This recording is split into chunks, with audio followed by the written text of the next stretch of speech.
সালটা ছিল 2016। দিনটা ছিল আমার বড় আপার বিয়ের দিন। ছোট থেকেই বড় আপা আমাকে খুব আদর যত্নে বড় করেছেন, তাই আমি বড় আপাকে ভীষণ ভালোবাসতাম। বড় আপার বিয়ের দিন বড় আপা আমাদের সবাইকে ছেড়ে চলে যাবে, এটা ভাবতেই আমার ভেতরটা কেমন মোচড় দিয়ে আসলো। বাড়িতে সবাই যখন বিয়ের আনন্দে পঞ্চমুখ, তখনই আমি একা একা ছাদে চলে গেলাম। এক কোণে বসে ডুকরে ডুকরে কাঁদতে লাগলাম। যেহেতু বড় আপাকে ছাড়া আমি ঘুমাতেই পারি না, সেহেতু বড় আপাকে ছাড়া এখন আমি কিভাবে ঘুমাবো। বড় আপা যে এখন পর হয়ে যাবে অন্য বাড়িতে, হয়তো মাসে এক দুবার আসতে পারবে। আমারও ওরকম যাওয়া হবে না, কেননা বড় আপার শাশুড়ি অনেক শক্তপোক্ত মানুষ। তো যাই হোক, ছাদে আর কেউ ছিল না আমি ছাড়া। কেঁদেই যাচ্ছি মাথা নিচু করে। হঠাৎ আমি অনুভব করি আমার ঘাড়ে কারো গরম স্পর্শ।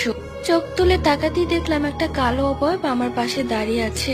তার চোখ দুটো ছিল লাল। এটা দেখে আমি সেখানে